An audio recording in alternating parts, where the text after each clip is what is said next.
Bueno, yo me llamo Nicolás Bagatini, soy el decano del Centro Universitario 1.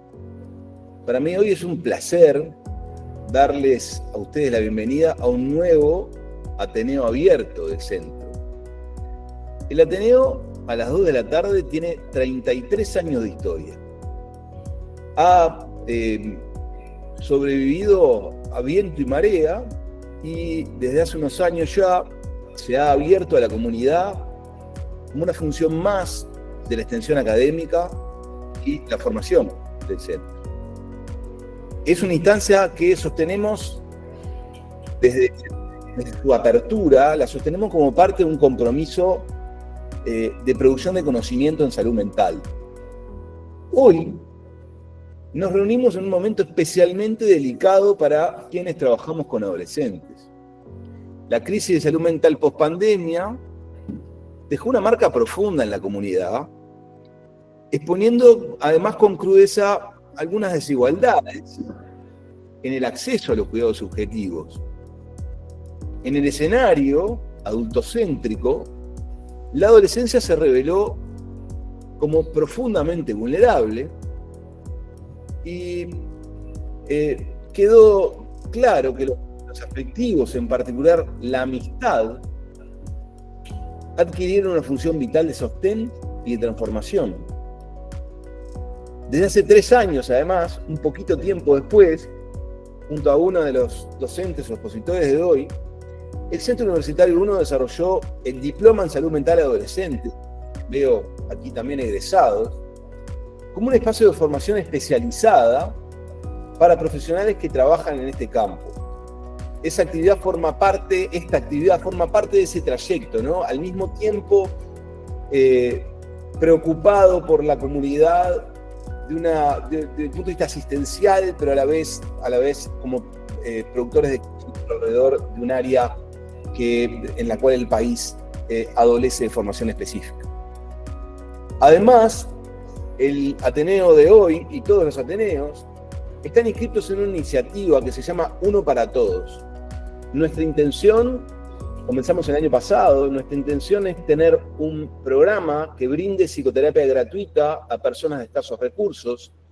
Ya hoy estamos asistiendo, gracias a la colaboración de donantes, a varios pacientes. Los invitamos, si lo desean, a conocer más de Uno para Todos y a sumarse con una donación voluntaria que ayude a sostener un compromiso colectivo del acceso a la asistencia, del acceso rápido además a la asistencia en salud mental. Hoy, bajo el título La función de la escucha en la amistad, vamos a reflexionar sobre cómo ciertos vínculos, en especial en la adolescencia, pueden convertirse en espacios de resonancia acústica, subjetiva, de hospitalidad emocional, de anclaje. Retomando la noción de función acústica, el Ateneo propone pensar la amistad como una forma de lealtad, con un ajeno que aloja, y el apego como un diagnóstico afectivo clave. Nos acompañan hoy 2 docentes y amigos de trayectoria destacada, con quien nos une la admiración y el afecto. Susana Grunbaum es psiquiatra de niños y adolescentes, es psicoterapeuta en servicio de salud y diplomada por la Pontificia de Chile en salud integral de adolescentes. Fue directora del programa de adolescencia del Ministerio de Salud Pública entre el 2005 y el 2016, 11 años en el ministerio, integrante del equipo de salud mental del Hospital de la Mujer.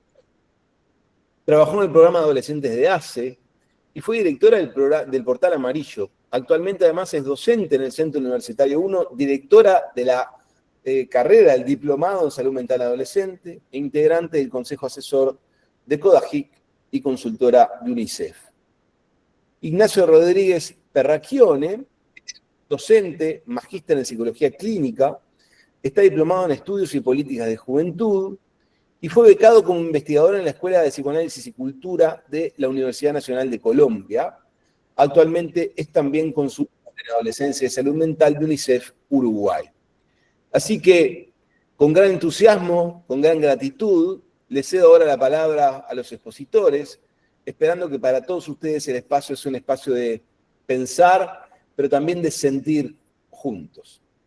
Adelante, amigos.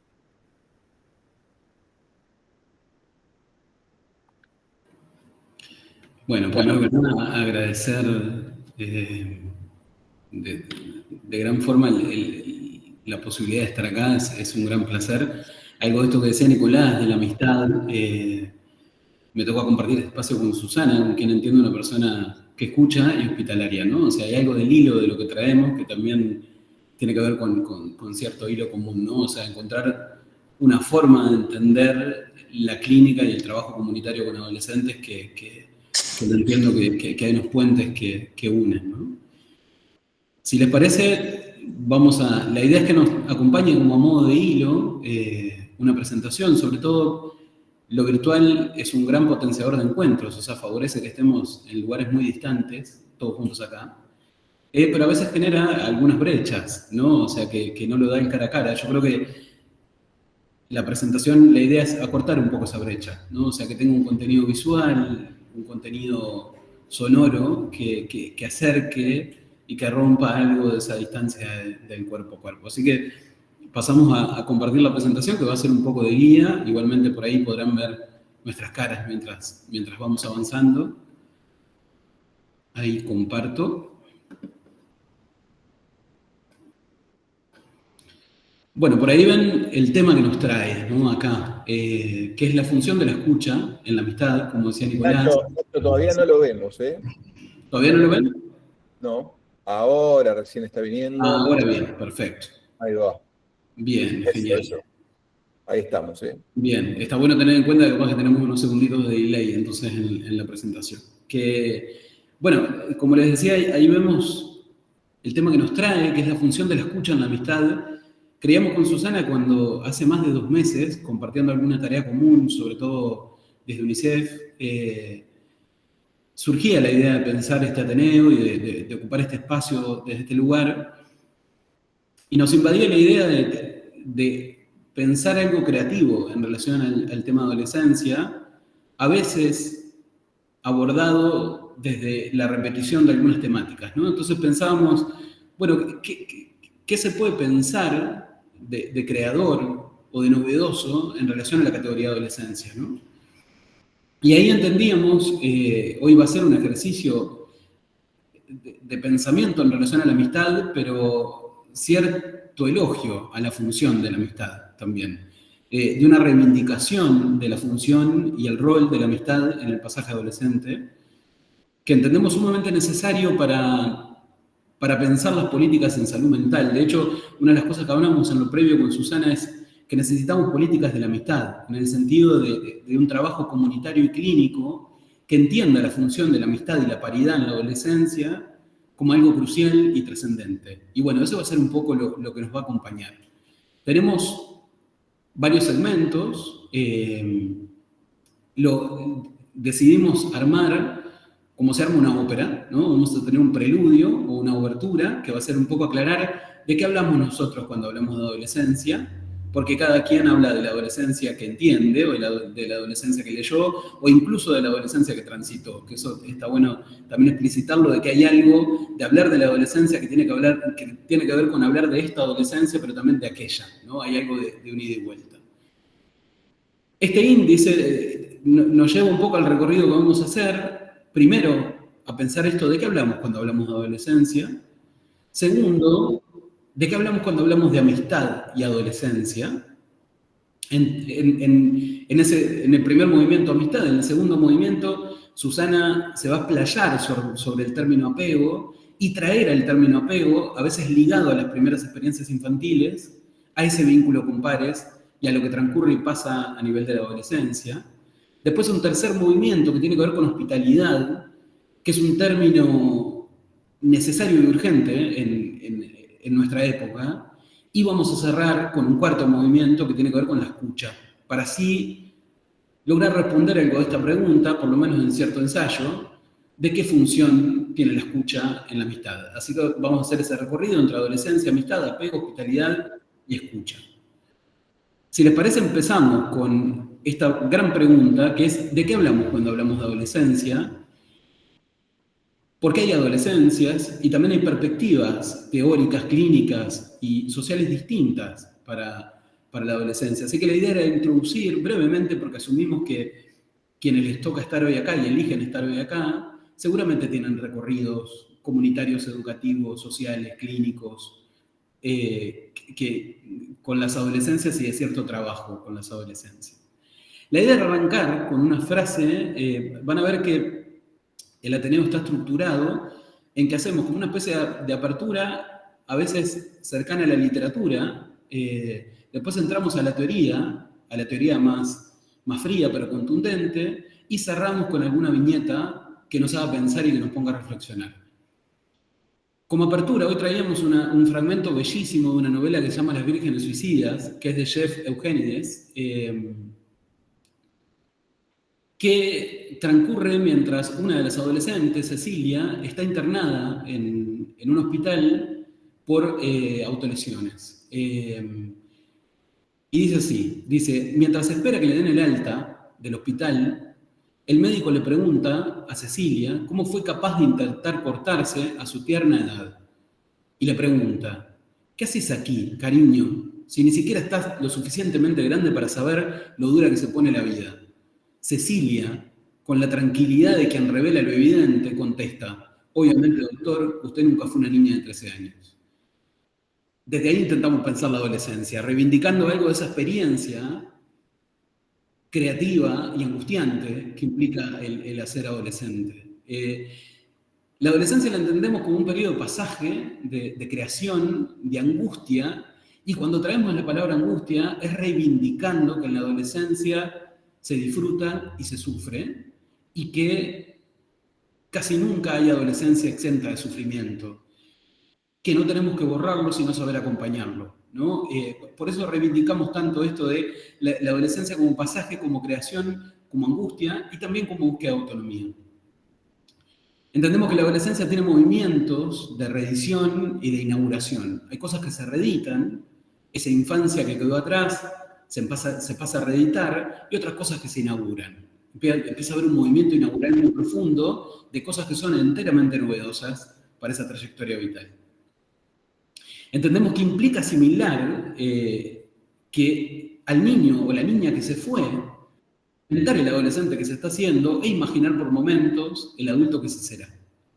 Entendemos que los adolescentes andan como en el duelo por lo perdido y la alegría eufórica por lo que se es, por esta llegada a esa novedad creativa que implica el pasaje por la pubertad y la escena adolescente. Entendemos que los adolescentes deambulan por ese juego que tendrá momentos de celebración y momentos de tristezas esperables. Y acá contarles algunas características claves que entendemos que son parte del pasaje adolescente. Primero que nada, la entendemos como un periodo de reconstrucción de la identidad que está marcado, como decíamos, por este pasaje de la niñez a la adultez, que es un paso que implica movimientos orgánicos, corporales, identitarios, vinculares, a la interna de la familia, pero también con nuevas alianzas con el mundo social. Esto seguramente quien se acercó de alguna manera a la escena adolescente lo conoce o lo vivió. Después, que se basa en una autonomía creciente, que significa salir a deambular por espacios cada vez más amplios de la sociedad. Generalmente las infancias circulan por espacios un poco más restringidos, casi siempre ligados a la presencia de un adulto, y sin embargo la adolescencia implica salir a incursionar por experiencias nuevas, salir fuera del hogar y salir fuera del ambiente familiar. Entendemos que la calle, la ciudad, las plazas, los liceos, los clubes, los barrios, los centros culturales, los bailes, los espacios recreativos y deportivos, son escenarios de exploración donde los adolescentes despliegan esa búsqueda afuera, ¿no? Genera un movimiento constante de ir y venir que es esencial en esa etapa de la vida. Sin embargo, que esto es bueno aclararlo, hoy en día también surgen nuevos horizontes de apertura que son los que brindan las redes sociales y las conexiones virtuales, ¿no? Entendemos que permite que algunos jóvenes permanezcan físicamente dentro de su dormitorio o la habitación y sin embargo andan en una gran travesía en soledad o muchas veces en compañía por el ciberespacio, en el contacto con otros. Que ahí también tenemos que entender que el trabajo y el acompañamiento de las adolescencias implica saber que muchas veces el encierro del dormitorio no es aquel encierro del dormitorio de otras épocas, sino que implica un contacto con otros. Para validar la función que cumplen las redes y la tecnología en la aparición de nuevos vínculos, pero también para entender que ahí pueden estar dándose aperturas y peligros, ¿no? Entonces, validar la instancia del encierro como una instancia que también puede ser de encuentro con otros. Ya antes el encierro era un poco intuitivo, ¿no? O sea, el encierro significaba la posible presencia de lo solitario. Ahora no necesariamente.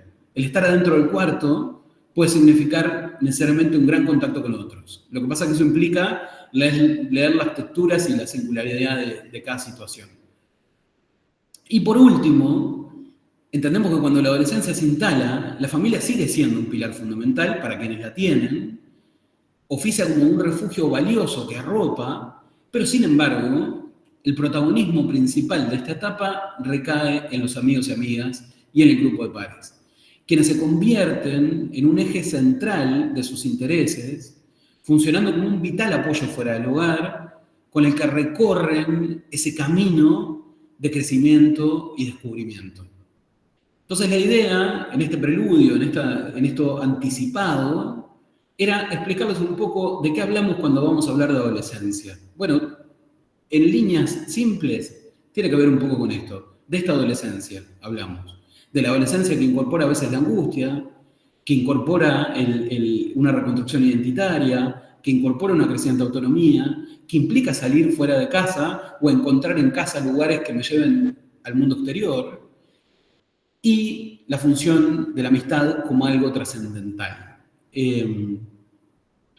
Pasemos un poco a aclarar qué entendemos por amistad, y como les decía, cada segmento la idea es arrancarlo con una frase. Esta frase es de Alejandro Dolina, sumamente conocido a nivel del Río de la Plata, pero tiene una simpleza bellísima. Él dice: a los 11 o 12 años, uno empieza a hartarse de la familia y encuentra que los muchachos de la esquina son mucho más divertidos que el tío Jorge.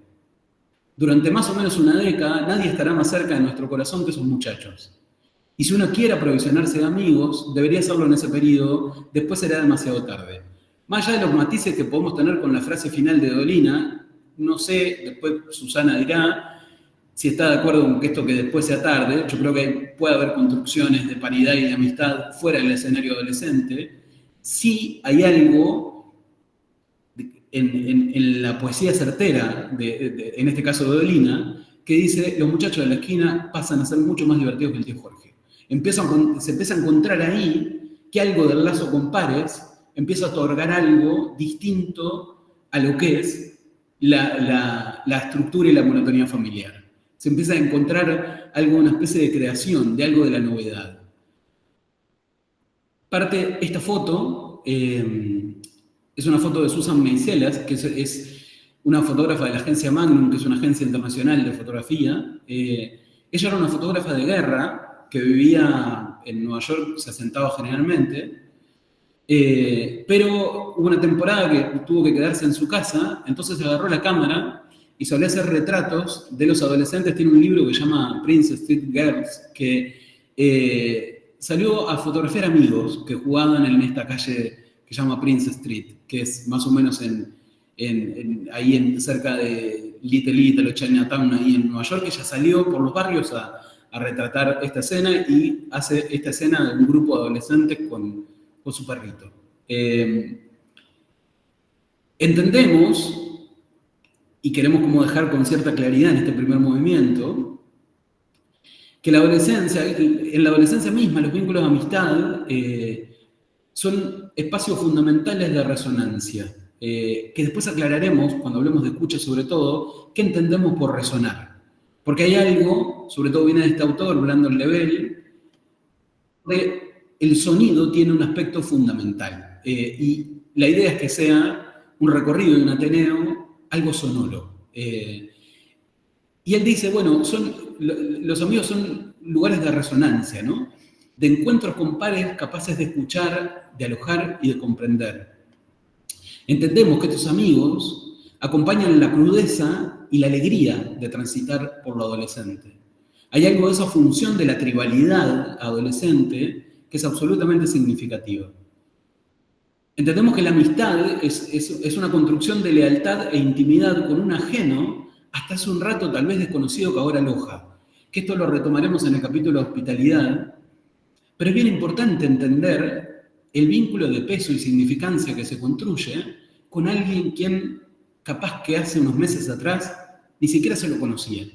Y sin embargo se empieza a construir una confiabilidad en el hecho de ser un par, en el hecho de compartir algunas alegrías, algunos sufrimientos, y a veces algunos consumos culturales o algunos intereses compartidos. Eso ya lo hace una figura absolutamente significativa a esa persona que hace un rato capaz que era desconocido. Y hay algo enigmático y profundo en esa construcción de paridad y de la amistad en la adolescencia. En otros tramos de la historia, tal vez nos cuesta bastante más tener esta hospitalidad, esta confiabilidad abierta hacia desconocidos que poco sabemos de ellos. Y sin embargo, en la adolescencia, un poco hasta usando de contrapunto esta foto de Meiselas, hay algo de una grupalidad, de unos cuerpos que casi se superponen y de una confianza absoluta en ese otro, en un otro que capaz que en otras etapas conocer a alguien genera otras sospechas. Sin embargo, en la amistad en la adolescencia hay una apertura a esa amistad que tiene una particularidad y una textura bien distinta. Canziper, psicoanalista argentino, define la amistad como una hermandad elegida, que no está impuesta por lazos sanguíneos.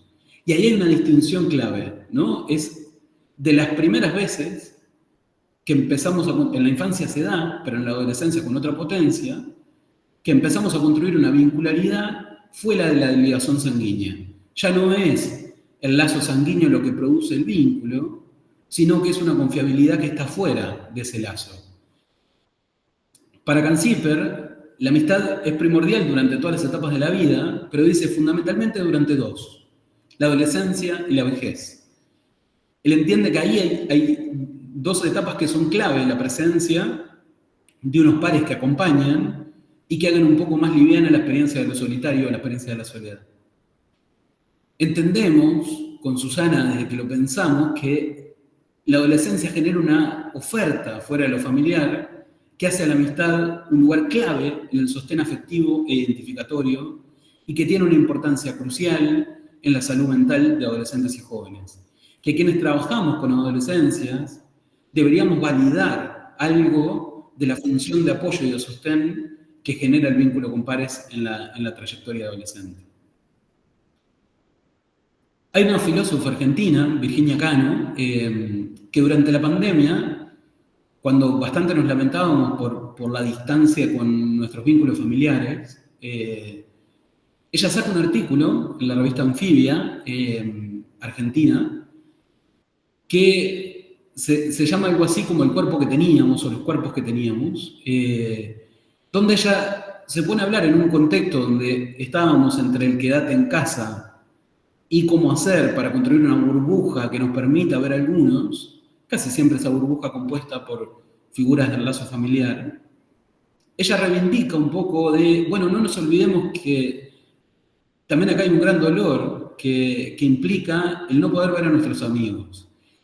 Y ahí genera un artículo más desde la filosofía de cierta reivindicación de la amistad y su función pública.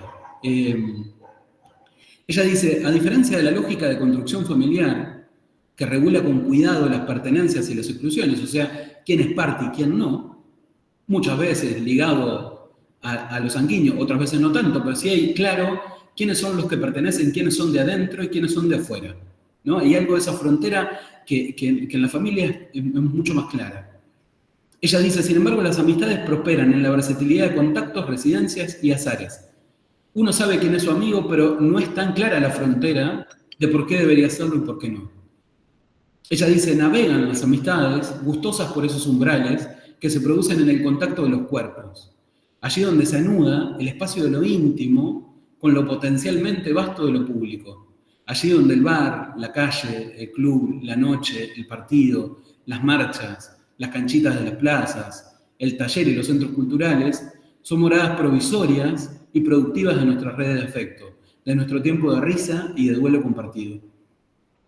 Ella reivindica la función pública de la amistad, casi que hasta la función urbana de la amistad, como algo que sale a llenar los espacios públicos, donde sí, obviamente, en familias lo llenamos, pero que la amistad transcurre allá afuera, generalmente. Puede pasar, y se da, que sea dentro de una casa, pero también hay algo del contacto con ese pueblo, con esa ciudad, que en la amistad se extiende, ¿no? O sea, la amistad empieza a funcionar a modo de ventana que nos saca un poco afuera y nos hace, como dice ella, ocupar la plaza, la calle, el bar, la noche, el partido, ¿no? Tiene que ver con algo de habitar la ciudad, la función de la amistad. Entendemos que los vínculos amistosos, siguiendo un poco a esto que planteaba Virginia Cano, van a ver que la idea es ir desde lo que nosotros creemos que pensamos hacia lo que muchas personas piensan acerca de la amistad, y personas que admiramos o que sentimos que lo que dicen o estudiaron se parece a algo de nuestra perspectiva o cosmovisión de la función singular de la amistad. Parafraseando un poco a Virginia Cano, ella decía que los vínculos amistosos son lugares como para explorar otras maneras de amar, de cuidarnos, de construir vínculos con otros, en otros espacios, distintos al par romántico o a la familia nuclear. Ella dice, ojo, la amistad no es que esté exenta de códigos. Hay unos códigos con respecto a qué debería ser un amigo, cada quien tiene ciertos valores con respecto a eso, pero ella dice, abre muchas veces el territorio del afecto y la compañía, diversifica. Hay alguna complementariedad fundamental en esta hermandad elegida de la amistad. Hay una investigación bellísima que hicieron en la Universidad de La Plata, coordinada por un docente psicoanalista que se llama Fernando Miranda, que se pusieron a ver viñetas clínicas de procesos psicoterapéuticos de adolescentes en espacios de salud para indagar sobre la función de la amistad en el sostén de la salud mental. Y esta investigación de la Universidad de La Plata, una de las conclusiones que saca, es que dice que entienden fundante en la adolescencia la inscripción psíquica de la categoría nosotros. Que si bien ya existe más o menos durante la infancia, hay relaciones con hermanos, primeras experiencias de amistad, ellos dicen, pudimos ver que la amistad toma otras proporciones en este momento de la vida, y lo que dicen es, facilita un trabajo psíquico que contribuye a reconocer y tolerar la alteridad, la diferencia de los otros. Después, más adelante, sobre todo en el capítulo de escucha, vamos a retomar algunas viñetas de esta investigación, que es muy profunda porque empiezan a encontrarse cómo el sostén profundo de la salud mental de algunos adolescentes tiene que ver con la experiencia de algunas redes de afecto que sí tengan que ver con la presencia adulta y con lo familiar, pero también con una función clave de un soporte en cuanto a la amistad. Vamos a algunas características, como para pasar en limpio, que tiene la amistad en tiempos de adolescencia. Entendemos que la amistad, sobre todo, ofrece un espacio seguro para la exploración de diferentes roles, de valores e intereses. Entendemos que los adolescentes a menudo prueban nuevas facetas de sí mismos con sus amigos. Esas facetas de sí capaz que no serían tan permitidas en otros espacios donde la identidad es algo más anclado, ¿no? Y la amistad permite un territorio de exploración. Reciben retroalimentación y validación que les ayuda a construir cierta imagen coherente de quiénes son. Entendemos además que la amistad, sobre todo en momentos de dificultad, que se puede dar, que seguramente les ha pasado tal vez en el trabajo con adolescentes, como fracasos académicos, conflictos familiares, rupturas sentimentales, los amigos actúan como un refugio seguro. Proporcionan consuelo, proporcionan empatía y un espacio para procesar emociones difíciles. Entendemos que la capacidad de un amigo para ofrecer apoyo emocional y validación es crucial para la regulación afectiva de los adolescentes. Que eso es parte de cierta reivindicación del rol de la amistad que queremos hacer hoy en el hilo que vamos a ir recorriendo. Entendemos que las amistades son inherentemente dinámicas y por lo tanto implican la negociación de desacuerdos y la resolución de conflictos. No todo es satisfactorio. Hay duelos, hay distancias y hay grandes dolores en la vivencia de la amistad. Pero construye algo el aprender a comunicar eficazmente las necesidades, escuchar un poquito más a los demás, comprometerse y reparar rupturas que van aportando ciertas habilidades sociales lo por fuera del vínculo familiar.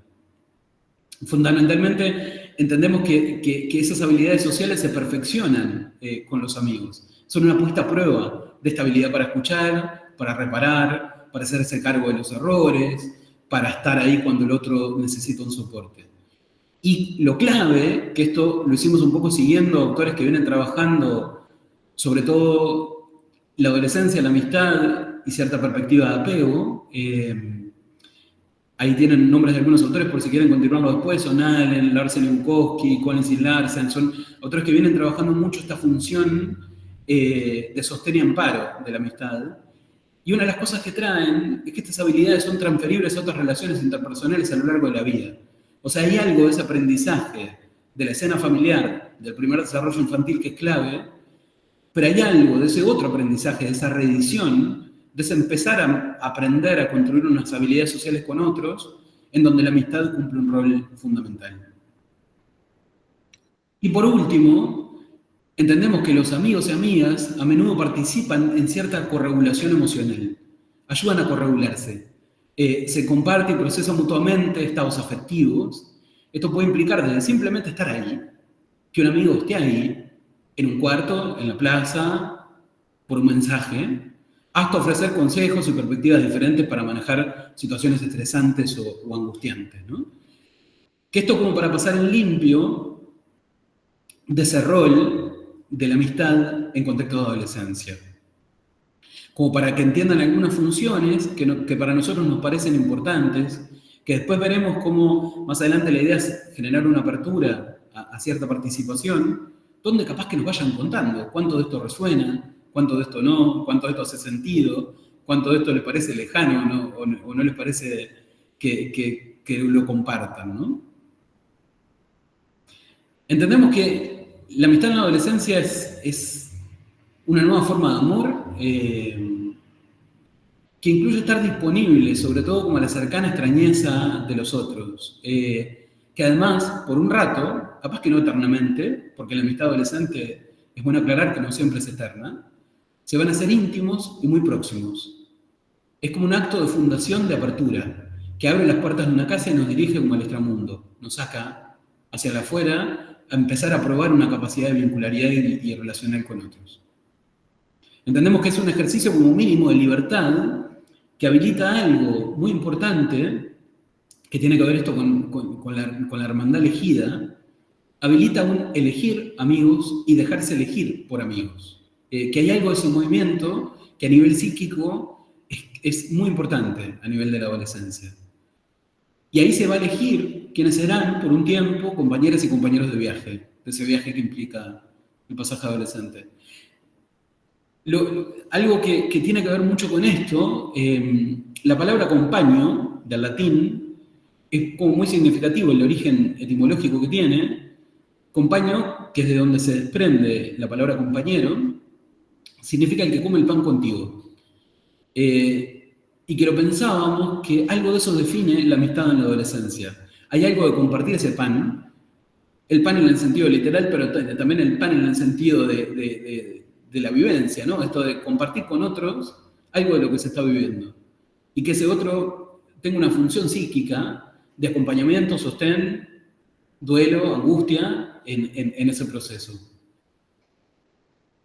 Algo importante cuando reivindicamos la fusión de la amistad, que ahora le voy a dar paso a Susana en unos segundos para que aclare un poco más, porque ya tiene un recorrido muy preciso sobre eso, también vamos a tener casos donde arroparse a un grupo que acompaña no va a ser fácil. Donde la soledad va a ser una experiencia posible, que a veces va a requerir la función de un adulto, o de una institución, o de una familia, que haga de facilitador para que el calor de la amistad sea posible, entendiendo que allí puede haber una red afectiva fundamental. En esto que queremos marcarlo también, de que lo solitario y la soledad en la adolescencia puede implicar una experiencia de sufrimiento muy, muy importante.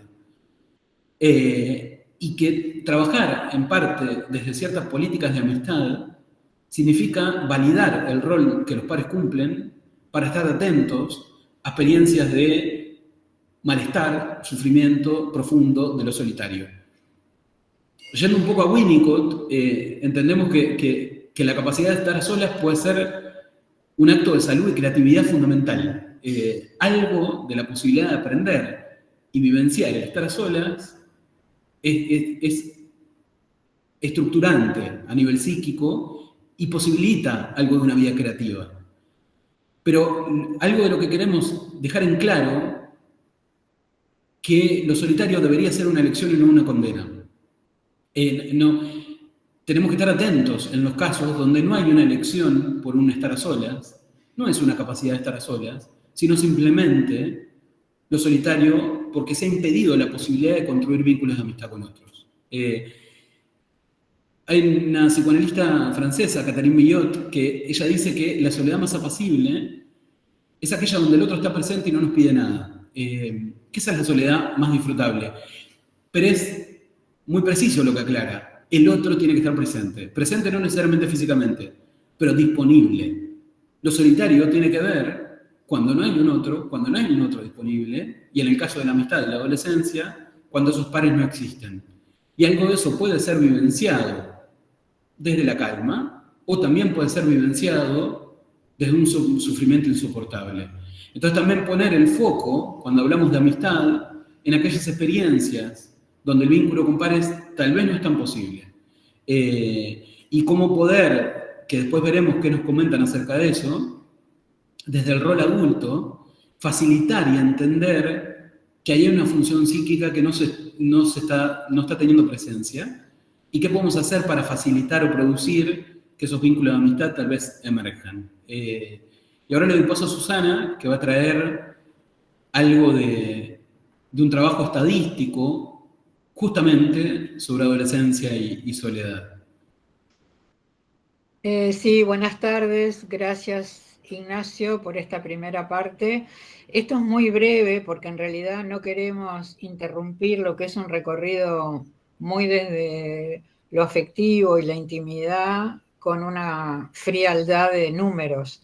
Pero sí lo que queríamos era destacar que en realidad el tema de la amistad, la soledad, es un tema que hace también a la preocupación de quienes desarrollan encuestas para valorar, para pensar cuál es la situación de salud mental de adolescentes. Entonces, esto son solo dos diapositivas que voy a mostrar, porque esta a mí me llamó la atención. En el año 2023 se publicó, o sea que es bastante reciente, y el resultado, digamos, de la pregunta que está allí abajo, ustedes la ven, que dice: los últimos 12 meses, ¿con qué frecuencia te has sentido solo o sola? Esa es la pregunta de una encuesta que tiene más o menos 80 o 90 preguntas, no solo de salud mental, sino de distintos capítulos de la vida de adolescentes.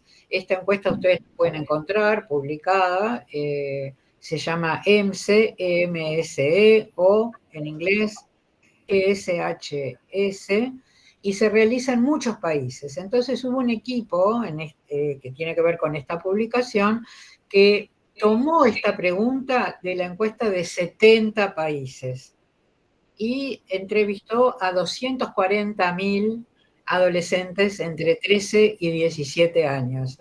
Y el resultado fue que 11% de esos adolescentes que respondieron la encuesta, de los 70 países, dicen sentirse solos casi siempre o siempre. Entonces, si podemos ver la segunda diapositiva, acá lo que quería señalar es en Uruguay, frente a la pregunta de tener amigos cercanos, que tiene relación con el sentirse solos, ¿no? Hay como una diferencia, porque esta encuesta en Uruguay se hizo en 2006, en 2012, y la última fue en 2019, que fue antes de la pandemia, ¿no? Estos resultados también están publicados, pueden entrar a ver todos los resultados de la encuesta, pero fíjense que lo que nos llamó la atención mucho con Ignacio es que hay un aumento de 3 a 5,7 desde el año 2006 al 2019 en relación a no tener amigos cercanos, ¿no? Y en el caso de las mujeres, prácticamente como que esto se triplica. Entonces, esto era solamente para mostrar un puntito que, bueno, para la reflexión posterior al final de la presentación, que puedan también como hacer preguntas, pueden ir anotando lo que quieran preguntar o comentar, que vamos a tener al final unos 20 minutos para el diálogo, ¿no? Pero bueno, esto es algo para pensar, porque los números así solos tampoco hablan, ¿no? Dicen algo, pero nosotros tenemos que interpretar. Y para interpretar tenemos que pensar o recurrir a otras fuentes o a otra forma, digamos, de comprender cuál es la situación. Bueno, Ignacio, creo que seguís tú, ¿no? Bien, perfecto.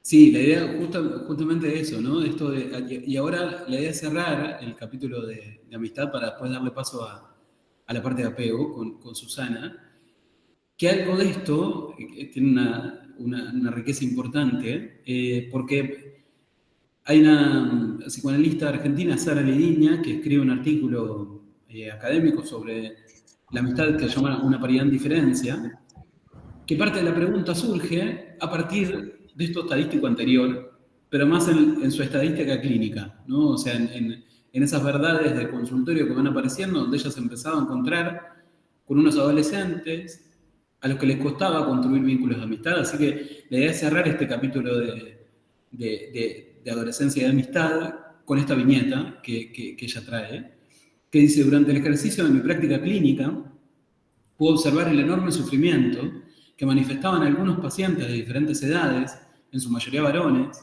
por no haber logrado, a lo largo de sus historias de vida, el haber tenido a alguien al que pudieran llamar con el nombre de amigo. En el mejor de los casos, mencionaban algún conocido, un conocido virtual o un compañero circunstancialmente cercano. Algunos se preguntaban en qué fracasaron o por qué no lograron consolidar una amistad, dado que era algo cuya carencia les producía dolor. Llamaba la atención esa falta, puesto que habían podido construir otros vínculos tales como pareja y familia, así como también relaciones laborales cordiales, esto en el caso de adultos. Y ella, después de un recorrido extenso, una de las conclusiones que saca, ella dice: supongo que en estas condiciones, en las condiciones singulares de estos pacientes, no se pudo configurar una disponibilidad a la entrega, y ella dice: estaba obstruida la posibilidad de construir intimidad y lealtad con un otro.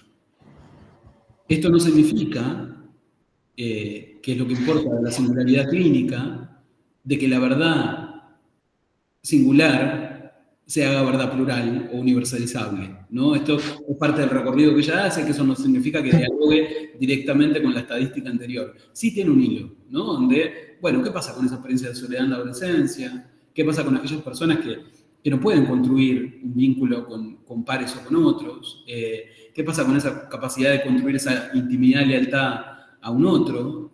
A un otro en el sentido, no cualquier otro, sino un poco buscando esto que decíamos de la amistad, que implica un otro en tanto alteridad, en tanto desconocido, ¿no? La amistad no pasa en los vínculos familiares, donde hay alguien próximo, por cierto lazo, que precede al vínculo. En el caso de la amistad, no hay nada hasta que el encuentro con el otro se da, y después se verá si se construye algo en una amistad. Pero ese otro es potencialmente desconocido. Desde lo anticipado no se sabe quién es, ¿no? Entonces, ella trae que ahí empezó a encontrar algo de eso, destacar que no toda verdad singular es una verdad universal, y que es parte como de este recorrido que ella hace, pero como viñeta nos parecía buena para trabajar la parte numérica, pero también esto que surge a partir de esa verdad íntima, ¿no? De lo que se fue encontrando. Así que ahora me hago un poco de silencio y los dejo con Susana, que viene con un divino recorrido sobre adolescencia de apego.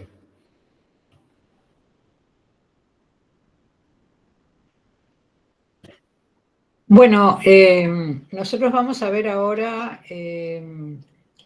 pasar la segunda, que hay una pregunta que nos hacemos, que es: ¿por qué vamos a hablar de de apego en la adolescencia, ¿verdad? Porque el apego es de los bebés y las mamás, ¿no?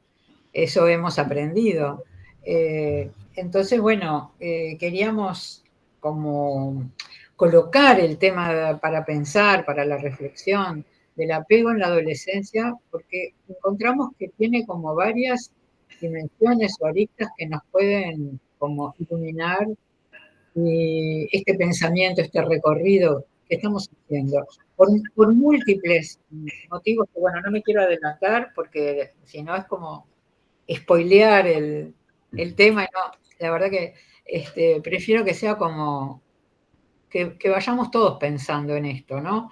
Pero en parte lo que sí no puedo dejar de, digamos, de comentar ahora, antes de ver unos videos muy cortitos que vamos a compartir, el pensar por qué en esta última diapositiva que mostraba Ignacio y en esta estadística, que bueno, si bien uno dice un 5, un 6% no es mucho, pero cuando uno extrapola eso a toda la población adolescente, en el caso de la EMSE que están estudiando, nos da un número que es importante, ¿no?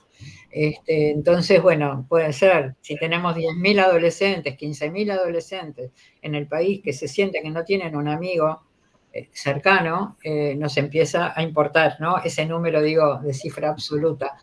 Bueno, puede tener que ver con el apego o no, pero lo que estamos nosotros acostumbrados, quienes trabajamos con adolescencia, a escuchar y a decir muchas veces que la adolescencia es una segunda oportunidad, ¿no? Entonces, un segundo nacimiento. Vamos a ver si tiene algo que ver con esto que sucede con los bebés o de qué manera nosotros relacionamos el apego inicial, infantil, con lo que sucede en la adolescencia y la amistad, de qué manera es que tienen algo que ver una realidad con la otra. Entonces, bueno, ahora me gustaría que ustedes cuando ven estos videos se anoten en algún papelito qué les hace sentir, qué piensan y qué es lo que ven. No vamos a tener la oportunidad de que lo puedan comentar ahora, pero quizás sí al final, ¿no? Pero digo, traten de ver el video como los videos, como pensando qué es lo que ven allí, qué es lo que encuentran ustedes ahí, qué sucede ahí. Bueno, Ignacio, a los videos. Hi. What's your name?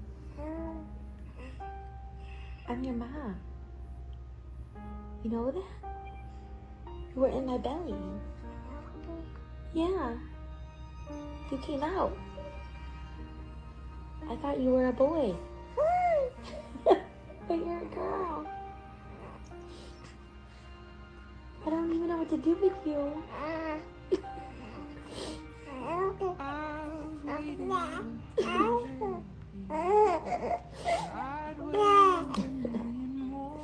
I love you so much. You make my heart hurt.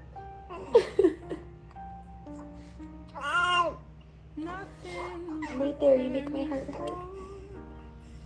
Because it loves you so much.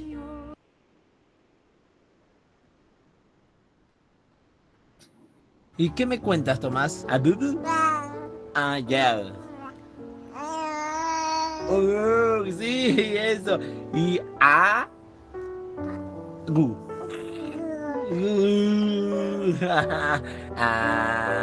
Dijo un sapito.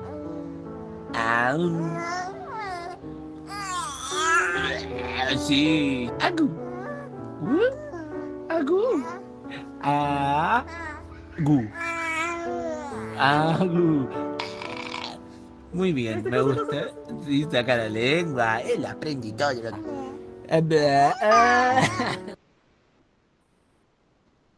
Bueno, muy bien. Entonces, bueno, nosotros nos preguntamos qué significa el sistema de apego, ¿no?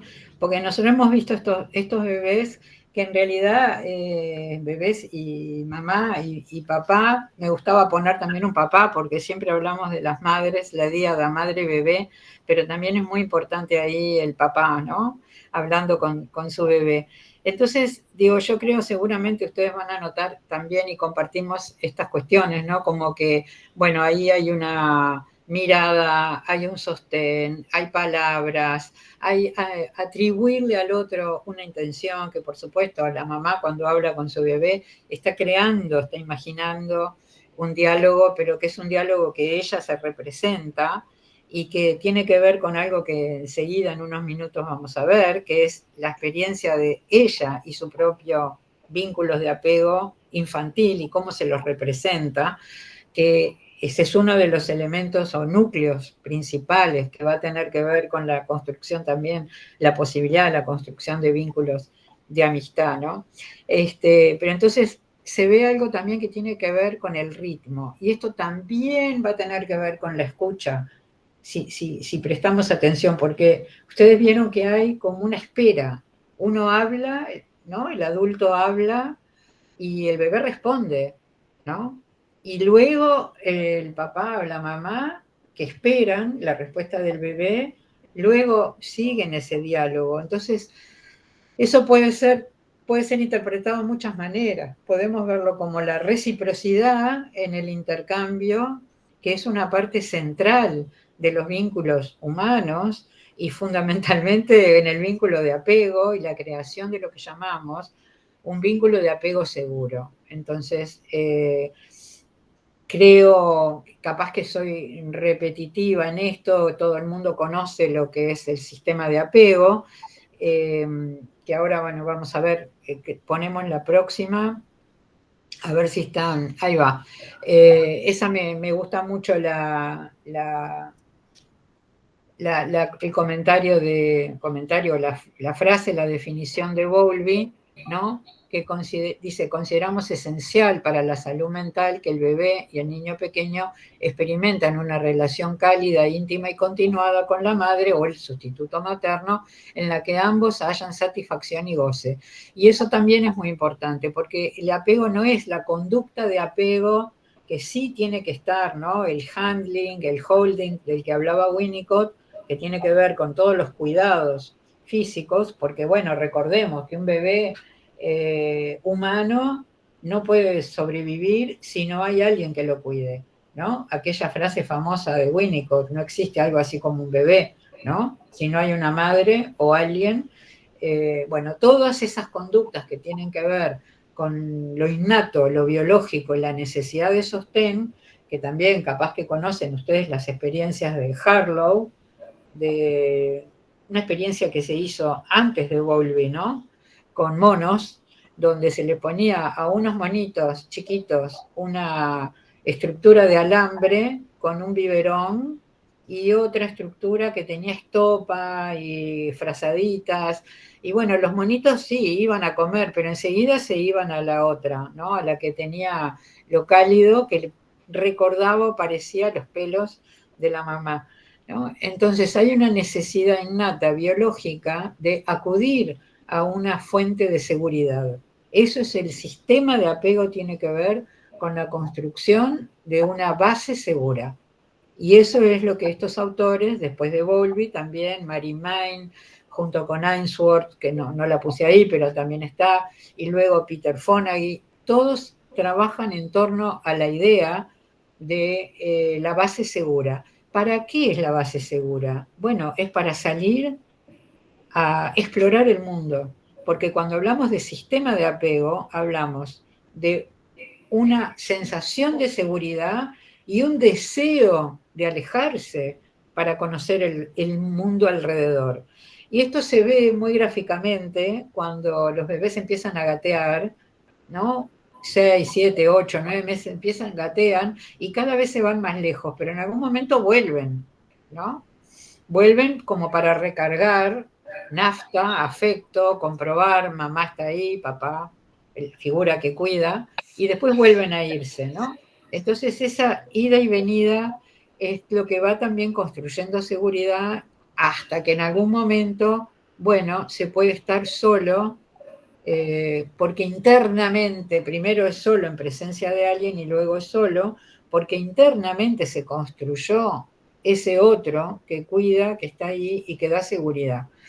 Pero entonces, bueno, Mary Main creó la entrevista de apego adulto que comprende como el apego en adolescentes y adultos, ¿no? Entonces hay una clasificación, así como hay para los bebés de año y medio, 2 años, que se clasifican en apego seguro e inseguro, también hay una posible clasificación, es una entrevista que se hace que considera los recuerdos, la forma de narrar, cómo fueron los cuidados infantiles que recibió esa persona, que bueno, en este momento puede ser que sea madre, padre o vaya a serlo, y que también han descubierto cómo las experiencias pasadas de apego no seguro, no resuelto, o apego inseguro, pero en los adultos se llama apego no resuelto, condicionan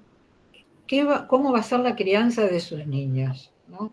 Y encuentran una asociación muy significativa entre el apego inseguro de los niños con el apego no resuelto de los adultos. Fíjense qué importante que estas relaciones que comienzan cuando comienza la vida, porque el bebé chiquito Tomás tiene 2 meses y medio, la otra bebé no sabemos, pero también son desde muy chiquititos los bebés, miran, fijan la mirada, y esos son como los esbozos y los comienzos, ¿no? De lo que son los vínculos de apego que, como dicen todos estos autores que trabajaron el tema sistema de apego, van a ser para toda la vida. Cuidado con esto. Sí, son estables, pero también son flexibles. Entonces, esto es muy importante que lo tengamos en cuenta. Ahí Peter Fonagy postula el concepto de mentalización o función reflexiva, que es la capacidad de entender y dar significado a nuestra conducta y la de los demás, ¿no? Estos estados que se pueden llamar como el mundo interno, el mundo de representaciones. A ver la próxima, Ignacio, si la vamos pasando. Vamos a ver la próxima, ahí va. Todo esto, nos quedamos un poquito en esta, es una foto de la amiga estupenda, no sé si la han visto, pero bueno, vamos a volver un poquito a ella. Pero todo lo que tiene que ver con lo que se ha ido construyendo en los inicios de la vida, ese vínculo que no es solo un vínculo afectivo, no es solamente, es mucho más que un vínculo afectivo con un otro, que también lo incluye, porque tiene que ver con la representación mental de quién soy yo, tiene que ver con la identidad y con el otro, ¿no? Es como dice también Emde, otro autor que estudió, psiquiatra y psicoanalista estadounidense, que estudió los vínculos de apego y su implicancia en la vida de los niños, adolescentes y adultos, donde él habla de la reciprocidad, pero también de la empatía, también de la valorización y de la regulación afectiva, ¿no? La regulación emocional, la regulación afectiva, que tiene que ver con modificar las conductas o entender lo que le pasa al otro, y eso que le pasa al otro, ¿qué tiene que ver conmigo? ¿No? Entonces, esa posibilidad de ponerse en el lugar del otro comienza también desde el sistema de apego y desde la seguridad en el vínculo. Una de las cosas que nos preocupa es cuando se crean las amistades, ¿no? En este proceso de autonomía que mencionaba muy Ignacio al principio, es cuando más se requiere tener internalizado esa base segura, porque va a permitir buscarla fuera de la familia. Entonces, hay un periodo que sobre todo es como de, si queremos decir, de mayor vulnerabilidad, que es en la adolescencia temprana. Ustedes saben que entendemos la adolescencia, que son como 10 años de la vida, ¿no? Desde los 10 hasta los 20, pero también podemos dividir, porque hay muchos cambios a lo largo de esa década, ¿no? Y la primera etapa de la adolescencia, ¿no? 13, 14, es una etapa de mayor vulnerabilidad, porque ya están como queriendo alejarse de la familia, ya no contar tantas cosas a papá y mamá y contar o empezar a vivir junto con otros y otras lo que hay por vivir en esta etapa, ¿no? Con tantos cambios y tanta emergencia de vitalidad, ¿no? Y de deseos. Entonces, la construcción de la amistad y es tan importante que nos preocupa cuando aquellos chiquilines que no han tenido unas vivencias o experiencias de apego seguro tambalean y no pueden tampoco construir amistades que sostengan, ¿no? Como nos gusta decir, como andamios, ¿no? Andamios humanos, andamios vivientes que nos ayudan a transitar, ¿no? Entonces, la familia decimos, bueno, tambalea porque tambalea, digamos, dentro de lo que es la normalidad del crecimiento, el desarrollo y la vitalidad adolescente, y tiene que ser así, porque un adolescente que sigue apegado, ¿no? Dócilmente a la familia también nos va a preocupar, ¿no? Si no logra, ¿no? Desear más autonomía y más independencia, nos va a preocupar. Pero entonces, tambalea por ahí, pero tambalea dentro, digamos, de otros parámetros cuando no hubo experiencias fuertes, firmes, de construcción de la identidad, y ahí se abre un espacio, un tiempo para esta segunda oportunidad. Entonces, estos adolescentes que de pronto se juntan con otros, pero no logran crear ese vínculo de amistad que tiene, sí, puede ser que no dure para toda la vida, pero en general esas amistades que se crean en la adolescencia son muy, muy estables y muy, muy duraderas cuando hablamos de amistad que va un poco más allá de conocidos y compañeros, ¿no? Estamos hablando de amigos íntimos, amigos cercanos. Cuando hacemos la pregunta en clínica, preguntamos, ¿tenés amigos con los cuales puedas hablar y comentarles todo lo que te pasa? Esa es la, digamos, la pregunta tiene que ver con eso, ¿no? Con poder dejarse llevar con confianza por el otro, ¿no? Entonces, bueno, esta base segura es una de las virtudes, digamos, o de los productos del vínculo de apego temprano que se va a poner en funcionamiento también en la pubertad y en la adolescencia, en esa búsqueda, ¿no? Búsqueda y encuentro y también dejarse elegir. A ver la próxima, Ignacio. Estos son los modelos operativos internos, ¿no? Como representaciones que son conscientes e inconscientes, son cognitivas, afectivas, que todos desarrollamos sobre nosotros mismos, sobre lo demás y las relaciones de apego, ¿no? Y se basan en las experiencias tempranas de apego. Pero estos modelos operativos, la cuestión más como compleja es que tienen esa parte de estabilidad y de fijeza, pero también de posibilidades de modificar, ¿no? La próxima, ¿cómo se modifican estos modelos, no? Bueno, se modifican a través de encuentros, de espacios y de intervenciones terapéuticas, cuando lo que surge por la clínica es la, no sé, la visión de un apego desorganizado, ¿no? Se recuerdan que el apego inseguro puede ser evitativo, ambivalente o desorganizado, ¿no? Y este apego desorganizado es el que tiene como mayores dificultades cuando se descubre como tal para poder establecer un vínculo de amistad. Y ahí es donde las posibilidades desde el mundo adulto de poder estimular, de crear, de fortalecer vínculos y experiencias positivas es un desafío.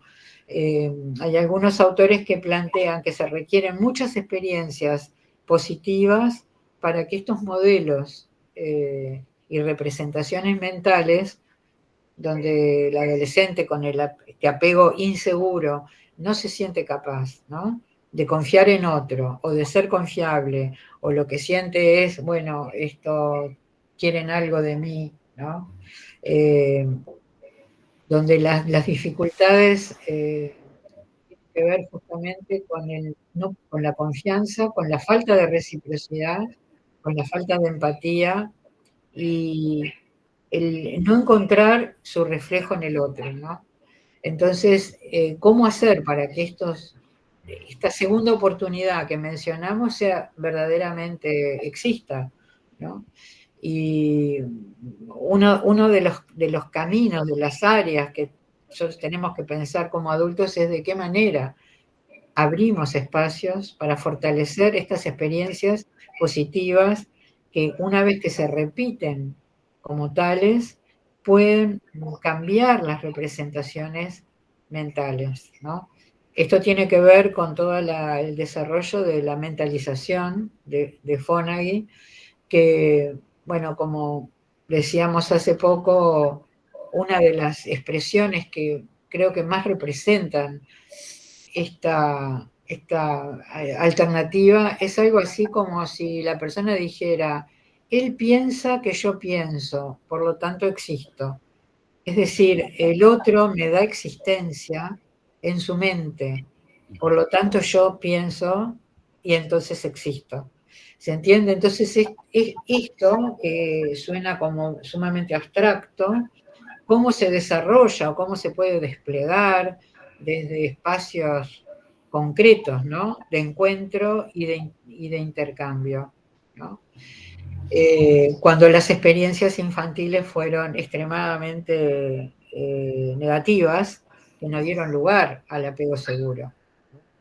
Entonces estamos hablando de algo que a mí me resulta como sumamente importante, porque hace unos años lo que aprendimos es que el vínculo de apego, seguro o inseguro, era una matriz para toda la vida, ¿no? Y sobre todo que estaba relacionado con las primeras figuras de apego.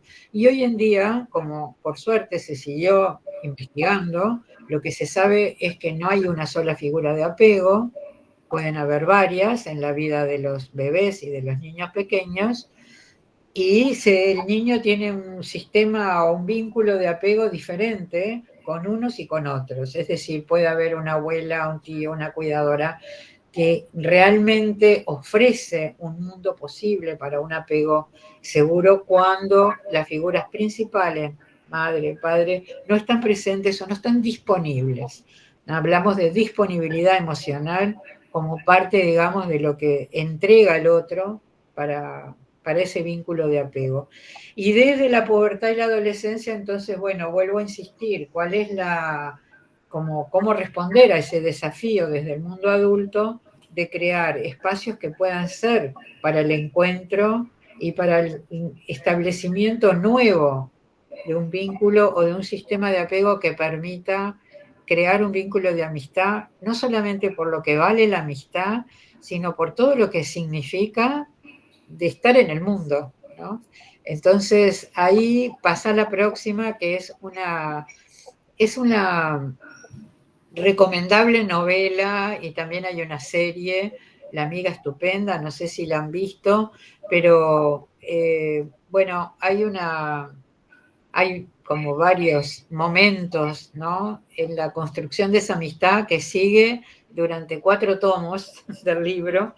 Es una amistad que empieza casi en la niñez y continúa hasta la vida adulta, yo diría que desde los 8 años hasta los 60 años de cada una de las amigas, en una ciudad que es Nápoles, muy castigada por la pobreza en los años 50, 60, y donde estas niñas se unen para salir o para encontrar un mundo mágico de amor entre ellas, de afecto y de lucha contra la pobreza y la miseria y la violencia que viven cada una en formas distintas en sus hogares. Entonces es escapar de la vida, ¿no?, violenta del barrio, que es el Rione, ¿no?, y experimentar que hay un mundo más allá de las limitaciones. Es muy emocionante cuando ellas, chiquitas todavía, salen del barrio por primera vez corriendo y van a conocer el mar que no conocían, ¿no?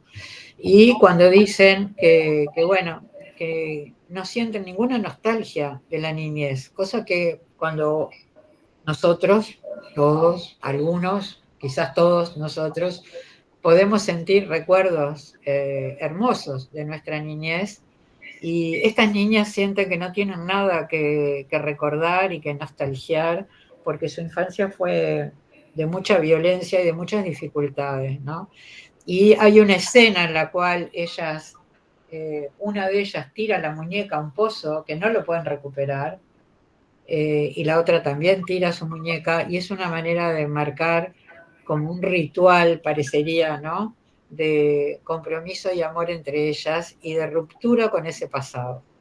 Entonces, bueno, yo les recomiendo los dos, como uno, que es donde construyen y donde empieza su amistad, pero no podemos seguir analizando a la amiga estupenda, así que bueno, vamos a seguir con la presentación con Ignacio. Espero haber sido clara porque es un tema complejo hablar de apego de los bebés y pasarlo a la vida adolescente, ¿no? Pero bueno, pueden preguntar, anotar lo que quieran para el final. Seguimos, Ignacio. Sumamente clara, Susana, quedó clarísimo. Después el resto veremos si hay algunas dudas y eso, pero fue muy claro, muy claro. Que ahora la idea es seguir como en este paseo, hablamos de estos varios términos, ¿no? Que nos proponíamos trabajar adolescencia, amistad, apego, hospitalidad y escucha.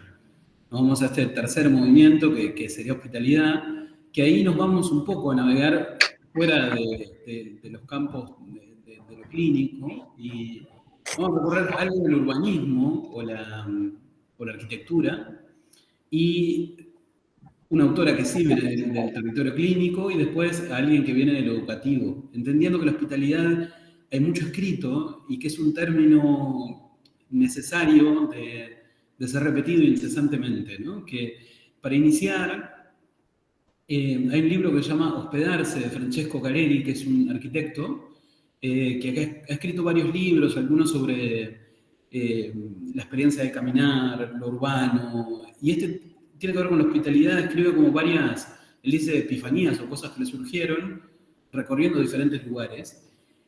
Y trae una frase para definir hospitalidad, para empezar como a definirla, después vamos a lo más profundo de la filosofía, a ver qué dice la filosofía, sobre todo Levinas, que fue uno de los filósofos que más habló de hospitalidad, y Derrida. Pero la idea es introducir con esto, Francesco Careri, una de las cosas que dice en este libro, que se llama Hospedarse, él dice, hay algunas casas rurales de Suecia y Noruega que tienen un cuarto que siempre se puede abrir desde afuera y al que cualquier persona es capaz de acceder sin necesidad de preguntar si hay alguien en la casa.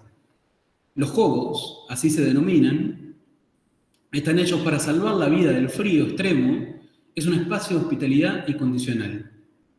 Pasando un poco limpio, casas de montaña, Suiza, Noruega, tienen una puerta que se accede desde afuera y que siempre está abierta, haya o no haya gente en casa, sea de día o sea de noche.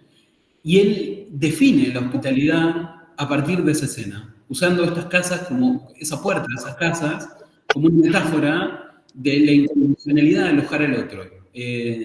Y que creo que tiene una claridad para esa definición. Y ahora vamos a la definición más estricta de la filosofía, que les decía, esto viene de Manuel Levinas.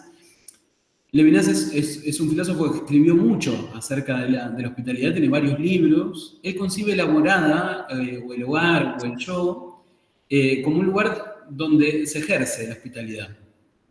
Sin embargo, esta morada, dice, no es un refugio cerrado, sino que es una apertura radical hacia el exterior. Él piensa que la intimidad del hogar no es para la autosuficiencia, sino para la posibilidad de recibir al otro, ¿no? Un poco en cierto diálogo con esto que decía Careri. Dice, la hospitalidad entonces es la transferencia del yo hacia el otro, es un movimiento de desposesión de sí mismo para hacer espacio de algo absolutamente diferente. Después veremos cómo vinculamos algo de esa experiencia de la amistad en la adolescencia con esto hospitalario, ¿no? Derrida, que fue un continuador de las ideas de Levinas y que se atrevió a debatirle algunas cosas, una de las cosas que le debate, que es bueno como para tenerlo en cuenta, él dice que la hospitalidad no es simplemente un acto de cortesía o una virtud, sino que es una demanda ética. Dice, Derrida sigue un poco esta línea de Levinas, pero él dice, ojo, esto choca con las realidades prácticas y las limitaciones y las leyes y las instituciones. Lo que le viene a decir a Levinas, bueno, algo de esta hospitalidad radical no es tan sencilla. Derrida no queda derrumbado en la angustia, porque algo de eso no es posible, sino lo que dice, bueno, tenemos esa contradicción que es irresoluble, pero dice, lo que planteo, que la tarea no es alcanzar la hospitalidad pura, esta hospitalidad que no demanda nada, esta hospitalidad radical al exterior, sino dice, nunca debemos dejar de tender hacia ella, por más de que no la alcancemos, ¿no? Algo de esta puerta abierta al otro, como estas casas de Suecia y Noruega.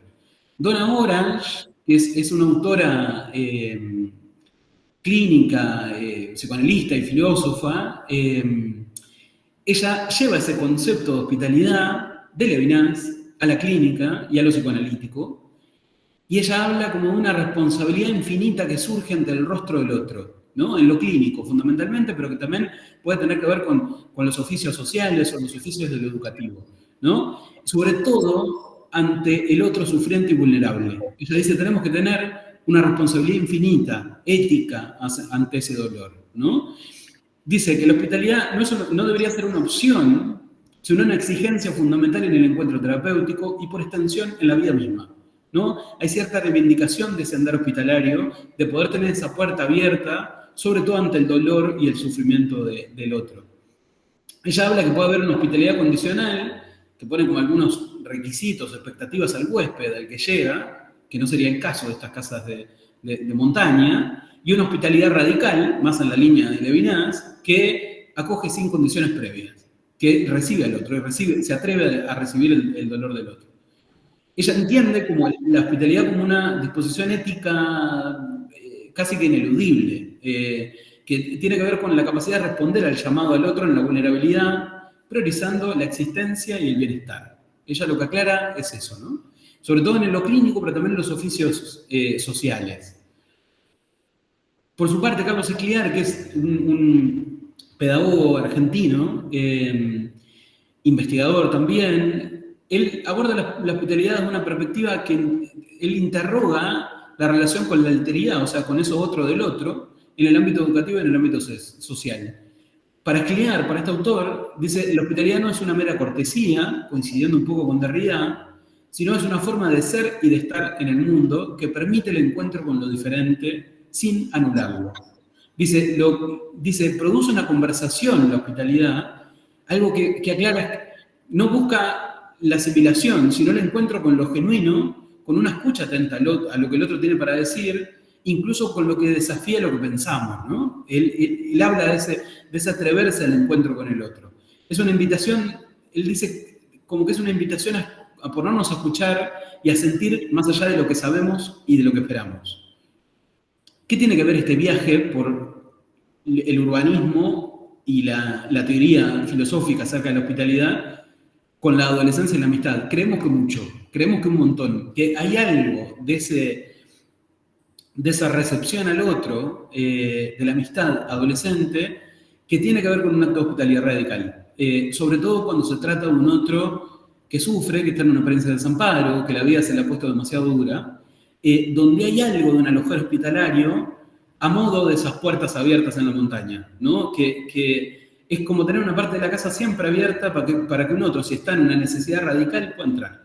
Y algo de la amistad en la adolescencia tiene ese volcarse a unos otros, que como decíamos hace un rato, son otros a priori, a veces desconocidos. Entonces, hay algo de ese movimiento de apertura que nos parece muy significativo y que tiene ligazón con esta hospitalidad. Entendemos que la amistad en la adolescencia significa tomar como ese par próximo, ese otro que abriga y acompaña, pero también con un encuentro con esa diferencia, con atreverse como a lo diferente, ¿no? Entendemos que no está exenta de dolores y de desencuentros, como decíamos, pero esta hospitalidad de la amistad adolescente es como una especie de toma de riesgo hacia la construcción de vínculos de apertura con otros, con foráneos, con amigos de otras tierras, de otras familias, de otras sangres y de otros recorridos, ¿no? O sea, hay algo de ese acto hospitalario, de tener una puerta abierta a la espera de este extraño que va a llegar y que se transforma en un íntimo, ¿no? Entonces, creemos que tiene algo de esa ligazón y que está bueno traer personas de otras recorridos teóricos, lejanos tal vez a lo que entendemos directamente por por el campo de la salud mental, sobre todo Careri o Levinas, a ponerlos a hablar un poco de esto, ¿no?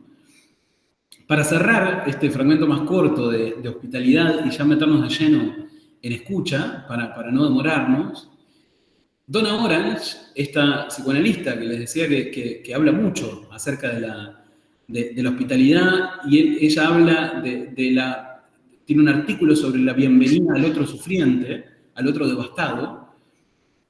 Tiene algo paradojal, que ella lo asume en ese artículo, que es que en su propia casa familiar original, de esta psicoanalista, Donna Orange, ella dice, nunca teníamos invitados en nuestra casa familiar, que voy a proceder como a leer esta advertencia previa que ella hace antes de invitar a esta hospitalidad clínica.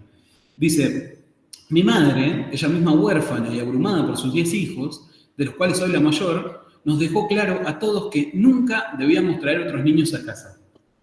Estoy segura que, avergonzada, no tenía idea de cómo hacerlos sentir bienvenidos en el caos, ni tampoco tenía mucha experiencia ella misma de invitada. Sí recuerdo una excepción, cuando tenía 6 años y solo había 5 hijos. El cura de la parroquia vino a cenar y nosotros los niños nos sentamos en silencio mientras los adultos hablaban. Yo, como de costumbre, dice Donna Orange, me habría sentado entre 2 niños pequeños para cortarles la comida, también levantándome de vez en cuando para atender las necesidades del bebé. Aparte de esa única ocasión, no tuve la oportunidad de aprender el espíritu o las habilidades de la hospitalidad. Esto trae, sumamente paradojal, esta psicoanalista que años después dedica gran parte de su teoría a la hospitalidad y al recibir a ese otro que sufre, ¿no? Que hay algo de esa experiencia de imposibilidad infantil que ella le trae como una condición de posibilidad para poder pensar la función y la importancia del hospitalario. Vamos al último movimiento, que es la escucha. Al final vamos a abrir algo reflexivo. Agradecerles de nuevo un montón por estar acá y por sostener este recorrido que nos propusimos de casi 2 horas. En la escucha, la idea es cerrar con este concepto que nos parece fundamental para pensar la función de la escucha en los vínculos de amistad. Arrancamos con una frase de un libro que se llama El odio a la música, que por más de que se llame así, no hay que caer en lo literal. Es un libro divino de Pascal Quignard, que es un filósofo francés, que él en un tramo, sobre todo arrancando un capítulo, dice, ocurre que las orejas no tienen párpados. Que es una posibilidad, es un problema, ¿no? O sea, nosotros podemos elegir dejar de ver, no podemos elegir dejar de escuchar. Dejar de escuchar tiene que ver con distanciarse, con advertírselo al otro, pero no puede ser elegido rápidamente. Uno puede intentar taparse las orejas, tampoco funciona demasiado. Los párpados son un poco más eficientes en eso. Si uno decide parpadear, no ve. Sin embargo, no puede dejar de oír. Y acá vamos a entrar, para hablar de escucha, a un concepto guía de Brandon Lebel, que es un investigador que estudió en San Francisco, que es músico y que ha tenido estudios linderos de lo sonoro hacia ciencias humanas o ciencias sociales. Es un investigador sostenido sobre el campo de la acústica, el sonido y la escucha. Trabaja ahora en Noruega, en la Universidad de Bergen, y ha publicado varios libros sobre función acústica y sobre todo un último libro que es sumamente recomendable que se llama Justicia Acústica, que habla de la importancia de lo sonoro en los lazos sociales y en los vínculos con otros. Lebel es un artista, escritor, teórico, que propone un marco para comprender cómo el sonido y la escucha no son meros fenómenos físicos o culturales, dice él, sino fuerzas activas que dan forma a nuestras experiencias sociales, relacionales y éticas. Sobre todo tiene 2 libros, como les decía, que Justicia Acústica y otro que se llama como Sonido de Fondo, Background Noise, que también es recomendable, uno es 2015, otro 2021. Lo valioso que tiene la perspectiva de Lebel con respecto a la escucha es que se distancia de una concepción pasiva del escuchar, donde parece que simplemente se recibe el sonido. Y él dice que el escuchar es un acto performativo y productivo. Y que, lo aclara insistentemente, escuchar produce, escuchar hace que cosas pasen. no solamente un acto de pasividad. Que ahora entremos un poco de lleno a algunos aspectos profundos de la teoría de él, para entender desde dónde nos gustaría concebir el escuchar. A partir de estas ideas de Lebel y con juegos nuestros y matices nuestros con Susana, entendemos que la escucha es una forma de atención selectiva y dirigida, que implica un esfuerzo cognitivo y afectivo para interpretar, contextualizar y responder a lo que se percibe. No es solo oír, sino es prestar atención en el sentido de darle al otro algo de esa atención y sintonizar en el sentido de intentar generar alguna reciprocidad en eso. Al escuchar, no solo interpretamos el mundo, sino que también lo constituimos, en esto de insistir que la escucha es productiva. Nuestra forma de escuchar, las categorías que aplicamos y las resonancias que permitimos, moldean nuestra percepción del espacio, de los demás y de nosotros mismos. Entendemos que la escucha es un medio principal para establecer los lazos sociales y comunitarios. Es a través de la escucha que reconocemos la presencia del otro, que nos abrimos a la intersubjetividad y construimos relaciones de empatía o de disonancia. La capacidad de escuchar y de ser escuchado entendemos que es crucial para la pertenencia y la mutualidad, el construir lazos con otro. Para Lebel específicamente, la escucha es el terreno donde se juega el reconocimiento o el desconocimiento de las voces, el validar algunas voces e ignorar otras. Escuchar a alguien es reconocer su existencia y su derecho a expresarse. Se liga bastante a esto que traía Susana en relación a los vínculos de apego, ¿no? Escuchar es reconocer que el otro existe. Y sobre todo esa ligación que hace Susana con Fona y con mentalización, ¿no? Y reconocer el derecho a que ese otro se exprese.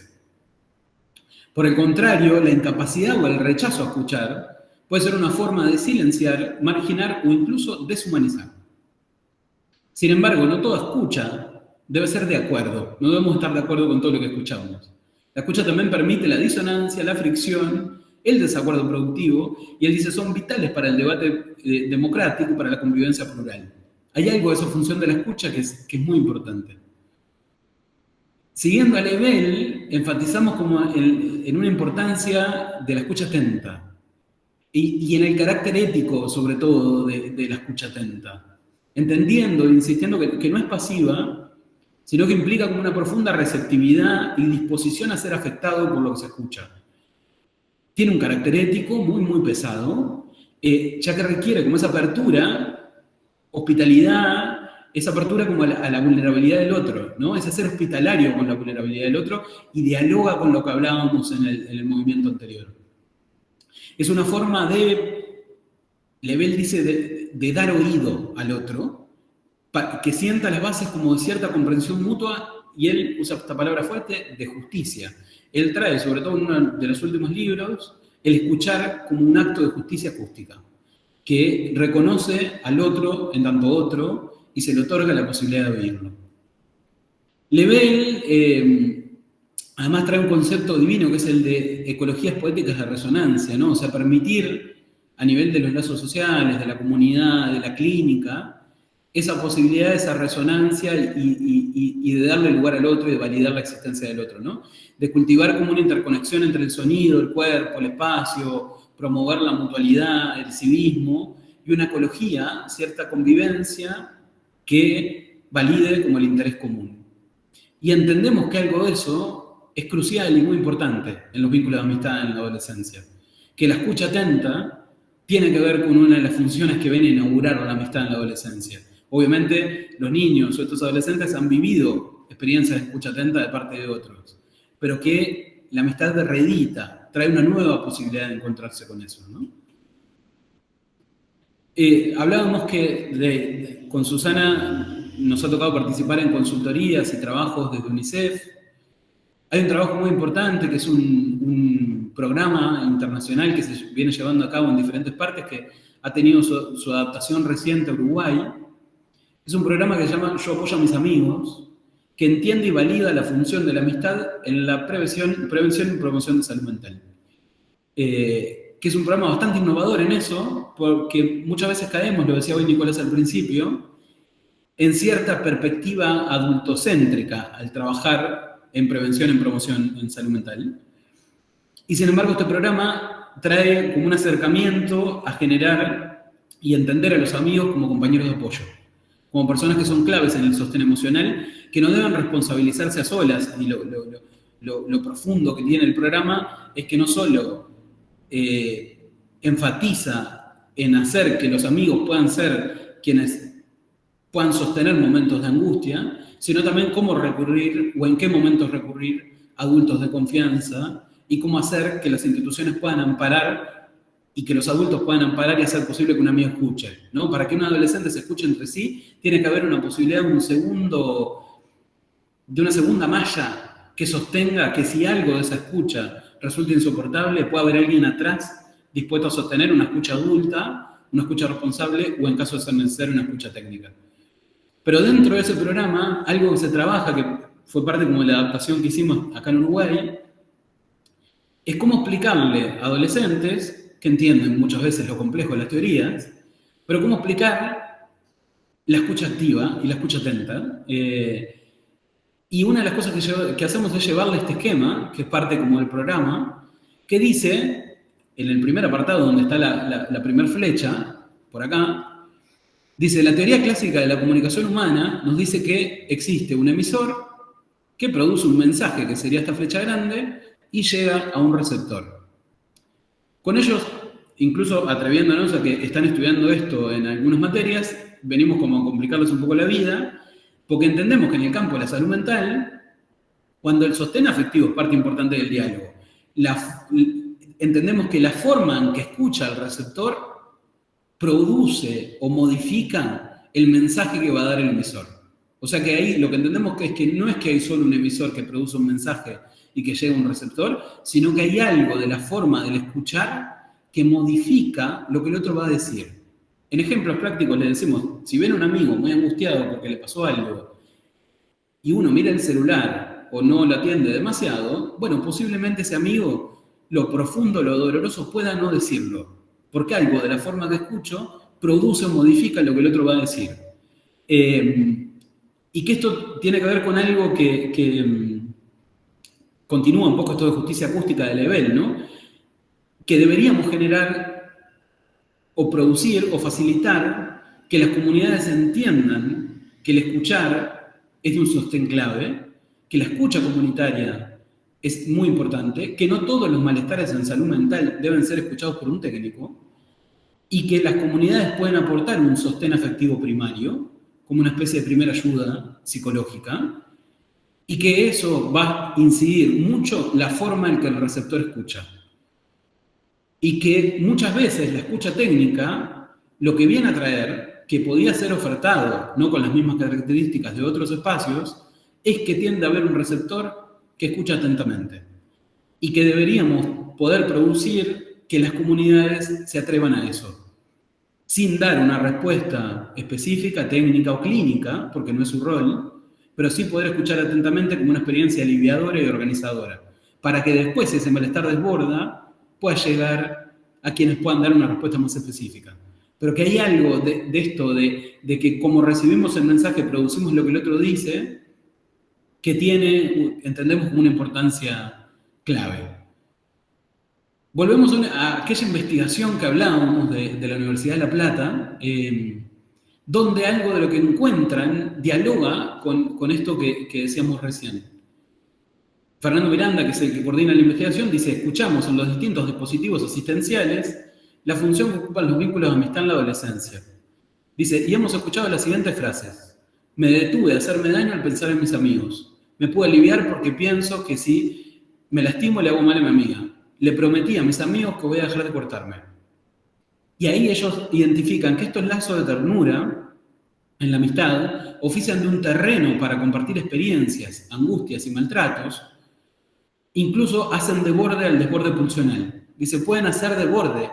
Obviamente, lo que no hay que hacer es dejar a sus amigos que escuchan en soledad, en la soledad de soportar lo insoportable. O sea, ahí tenemos que pensar qué rol tienen las instituciones educativas, los espacios clínicos, las comunidades, al amparar a aquellos amigos que amparan. En otros casos, dice, son un resguardo, esta escucha, frente al padecimiento de la soledad, son una forma de potenciar el autocuidado en la paridad, y son una forma amena de dejarse ayudar y escuchar.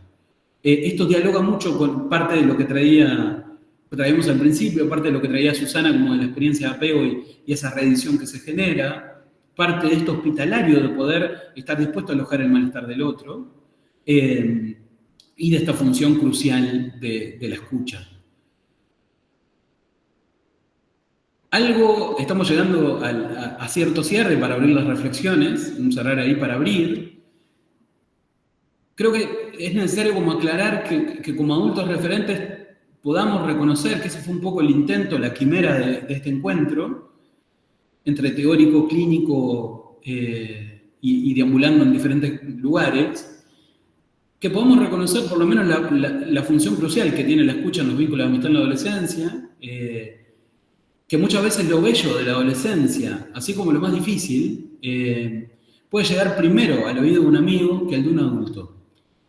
Que la euforia y la angustia es apoyada muchas veces, escuchada y amparada principalmente por pares. Asumir esto, creíamos con Susana, como adultos, es cierta práctica de humildad ética que permitirá acompañar a estos adolescentes a que escuchen atentamente, realizar apoyos que correspondan y sean suficientemente buenos, y permitirles saber que lo urgente, cuando el malestar o la emergencia, un poco esto que decía, hace necesario recurrir a un adulto, que ese adulto pueda estar disponible. Que eso es un poco cierta quimera de lo que nos planteábamos, ¿no? Y que es importante reconocer que no hay acciones posibles en salud mental de adolescentes y jóvenes que desconozcan esta función medular de la amistad. Que la compañía, el sostén, la escucha, el amparo y los efectos de su ausencia, de lo solitario, del aislamiento, como comentaba Susana, tiene una incidencia positiva cuando está, negativa cuando pueda no estar. Y reivindicar esto en relación a la escucha, que alguien habla generalmente porque otro escucha. Hay algunos, no entraremos en eso, que capaz que hablan solos, pero casi siempre se habla, sobre todo cuando ese hablar tiene que ver con malestares, porque hay otro, como decíamos en el esquema de la escucha atenta, que está ahí medianamente disponible a tolerar eso que el otro va a decir.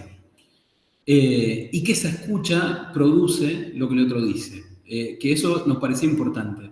Y cerramos el capítulo de escucha y un poco todo el recorrido con algo que también aparece en el libro El odio a la música de Pascal Quignard, que es de un cuento, que debe ser el intento pronunciarlo, porque esto viene del chino, que se llama Lu Shi Chunqiu Pude, que tiene un tramo que es hermoso porque genera un contrapunto tan increíble con aquel esquema, ¿no? En esto que intentamos hacer, de ir desde estadística a la poesía, de la clínica a la filosofía, desde los números hasta verdades que surgen en la interna de un consultorio, de lo singular a lo general, ¿no? Intentamos como hacer eso. Y hay algo de este fragmento que parece que explicara el esquema que hablamos hace un ratito. Dice así: el letrado Yu era un gran virtuoso del qin. El qin es como una especie de guitarra pequeña, pero ocurría que solo un pobre leñador, Song, era capaz de entender los sentimientos de sus composiciones y lo que su ejecución expresaba. Solo Song escuchaba el qin, esta guitarra de Yu. Dice, se reunían en el bosque, el leñador se acercaba entre las ramas y la sombra porque lo llamaba el sonido del qin de su amigo. Cuando Song, quien escuchaba, murió, Yu rompió su qin, rompió su guitarra, porque ya no había oídos para su canto.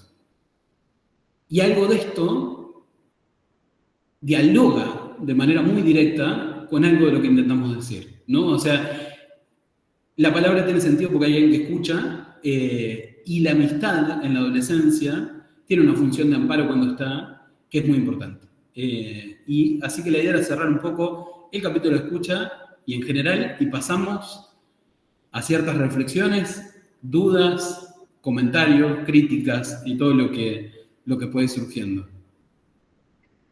Bueno, gracias amigos. Gracias por tan hermosa y humana exposición. Yo no sé, ahí está, Iván, no te veía, Susana. ¿Acá? Parece usamos estos 15 que hay. ¿Se escucha? Ahí va. Sí, sí. Estamos a salón lleno, así que usamos estos 15 minutos para reflexionar un poco alrededor de lo que nos trajeron hoy. ¿Parece? Ahora sí, amigos, barra abierta, así le decimos a esto. Vengan a pedir el trago. Bueno, empiezo yo. ¿Se escucha bien? Sí, Teresita, no te ves, pero te escuchamos. Cindy me llamo. Ahí Yo sí, los ahí veo sí. a todos. Sí, Ahí te vemos, ahí te vemos. bueno, muy interesante, realmente me encantó. Pongo un poco en contexto, yo me dedico, soy directora de Amigos UI, o sea, nada tan cercano a la amistad. Realizamos, entre otras cosas, salidas recreativas para que adolescentes y adultos en situación de discapacidad intelectual puedan tener su grupo de amigos, como cualquier persona de su edad, entre varias otras cosas. Y realmente, a ver, me resuena todo lo que dicen. No se le... ahora, como que ahora que existimos, no se le da como la importancia, mirá todo lo que está generando la amistad, pero en todos los ámbitos de la vida, ¿no? Así como decía, ¿no? Porque también uno aprende reglas, uno aprende todo, que después empiezan a ser parte de la vida. Y también la importancia como me lo dicen también muchas familias, perfecto, o sea, durante la escolaridad, sí, durante la escuela fue a psicólogo, fue a fonoaudiólogo, las terapias que son súper necesarias, ¿no? Pero también, ¿cómo no nos dimos cuenta de esto, de la importancia de la amistad, de lo terapéutico que es también, o sea, la amistad como algo terapéutico. Y bueno, nada, gente, por ejemplo, que está viviendo ahora cosas que no vivió en la adolescencia, ¿no? Personas adultos de 30 y pico, que están pasando ahora por cosas que no vivieron en la adolescencia, ¿no? Hay muchos de ellos que están encerrados en sus casas, que solo tienen alguna actividad, o incluso aunque van a trabajar, pero bueno, vuelven a sus casas y no realizan ninguna actividad luego. Claro que ahora empiezan, ¿no? Como con todos estos vínculos, que WhatsApp va, WhatsApp viene, que incluso vínculos amorosos y demás. Y el otro día me vino el padre preocupado contándome todo lo que estaba pasando y le digo, en primer lugar, es buenísimo que le esté pasando esto, ¿no? Porque si no sale, no le pasan cosas. Entonces, bueno, también, ¿no? Todo lo que genera los aprendizajes, todo esto que ustedes hablaron, ¿no? De negociar, de quién soy yo, del rol, así que bueno, me sirvió muchísimo y lo veo un montón en la práctica. Eso. Muchas gracias. Muchas gracias.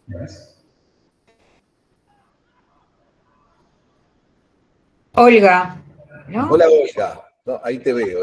¿Cómo andás? Muy bien. Todo tuyo. Bueno, preciosas las charlas. Agradezco a los dos disertantes y a Centro 1 por la oportunidad de escuchar tan brillantes y cercanas exposiciones. Quiero cortita para dejar espacio para otros. En la charla que hizo la doctora Susana, hablando de los distintos tipos de apego, una pregunta que en parte la contestó después cuando siguió con la charla, con respecto al apego inseguro. Mi pregunta en concreto es, después que se ha instalado, es decir, cuando el joven tuvo un apego inseguro, se formó con un apego inseguro, hoy, joven adulto, tiene posibilidades en base a buenas experiencias y otra vida, en fin, etcétera, poder recuperar ese apego y ser, entre comillas, bueno, normal y no tan sufriente? Sí, bueno, gracias por la pregunta y por el comentario, Olga. Sí, hay estudios y hay investigaciones que dan cuenta de cuáles son las intervenciones, que son intervenciones terapéuticas. Por supuesto que la vida y el azar de la vida y los encuentros también puede ayudar mucho, ¿no? Pero si pensamos en alguna intervención, abordaje terapéutico, claro que lo hay, y hay mucha investigación en relación a la crianza de los niños, porque las madres que han tenido en su infancia maltrato, abuso, negligencias, lo cual lleva muy probablemente a un apego inseguro, tienen dificultades para la crianza, ¿no? Entonces, ahí es donde hay mucha investigación para intentar modificar esos modelos, esas representaciones mentales que tienen las madres acerca de cómo además sus bebés, sus niños, están como estimulando consciente e inconscientemente esas vivencias pasadas, y hay como una complicación muy grande en cuanto a desarrollar un vínculo positivo con los hijos. Y estos investigadores lo que muestran es cómo los abordajes terapéuticos que tienen como objetivo trabajar este apego inseguro dan resultado cuando se enfocan correctamente, ¿no? Que no es tratar de olvidar la vivencia de maltrato, sino de poder incorporarla y darle sentido a lo que sucedió en la vida y poder armar una narrativa diferente, o sea que todo eso que está como sumergido pueda aparecer en la conciencia y se pueda transformar. Por ejemplo, una frase de una de estas investigaciones es una madre que dice: ahora entiendo por qué yo no podía abrazar a mi hijo. Entonces, cosas que después que uno las ve o las lee parecen obvias, pero para la persona que la vive no es tan obvio y requiere un espacio y un abordaje específico, y bueno, no es que 100% van a salir adelante, pero sí hay posibilidades de modificar este vínculo pasado negativo. Gracias.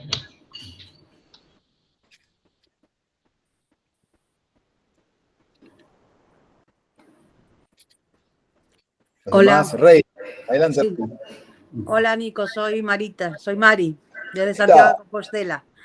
¿Cómo andas para allá? Hace un calor horrible, ya sé que está mal decirlo, que están pasando mucho frío. Muchísimas gracias por la charla. Me gustó muchísimo y quisiera preguntarles una cosa. Yo trabajo acá lo sabe Nico, por otras cosas que no voy a entrar porque no hay tiempo, con unos estudiantes que en sexto de liceo hacen investigación. Y este año vamos a hacer investigación sobre salud mental en adolescencia. En concreto, al final hubo que cerrar y estamos con TCA y, bueno, anorexia nerviosa. Me llamó mucho la atención una cosa que apareció ahí, pero en cuanto a la autolisis, ¿no? O sea, yo no me hago daño porque mis amigos, no quiero que mis amigos, bueno, etcétera, ¿no? Esa cosa importante fue como boom, ¿no? Ahí cuando lo vi. Y después la otra investigación va a ser precisamente la sensación de soledad en la adolescencia, pero desde un punto de vista antropológico. El anterior va a ser psicológico y este antropológico. Y quería pedirles a los dos consejos, si me podían ayudar. Estamos en los comienzos mismos, simplemente llegamos a qué es lo que queríamos investigar, sabemos el método cualitativo, va a ser probablemente inductivo, etcétera, etcétera, pero bueno, quería un consejo, si es posible. Qué linda pregunta. Sí, profunda pregunta, difícil ahora en lo rápido. Creo que ya en sí mismo me parece un movimiento importante que algo de esto se esté investigando, ¿no? Que creo que ahí es bueno pensar, bueno, en qué formas, a qué es lo que quisieran llegar, quiénes llevarían a cabo esta investigación, ¿no? Creo que hay como muchas preguntas ahí para ver hacia dónde ir en relación a eso, ¿no? Pero me parece importantísimo que algo de esto siga intentando, sobre todo que aparezcan preguntas en el adolescente sobre su propia adolescencia, ¿no? Que hay algo de ese trabajo de indagación que es muy importante. Gracias. Sí, a mí también me encantaría poder darte alguna idea, pero no sé si con Nico tienen el contacto, le podemos Sí, dar alguna, por las dudas digo que acá no nos dé el tiempo, pero yo creo que es muy interesante planteado desde el punto de vista, como tú decís, ¿no? Antropológico, pensar, bueno, la soledad en la adolescencia y qué significa para ellos, como, ¿no? Me parece sumamente interesante. Sí, ahí súper a disposición, compartimos cualquier cosa mail, después seguimos intercambiando, nos vemos, eso súper Sí. abierto. Seguramente no nos de hoy, pero abiertos a acompañar. vale. Ujú. Muchas gracias Ujú. y felicitaciones. Bueno, gracias a ti. Gracias. Estamos en los descuentos. ¿Alguien más?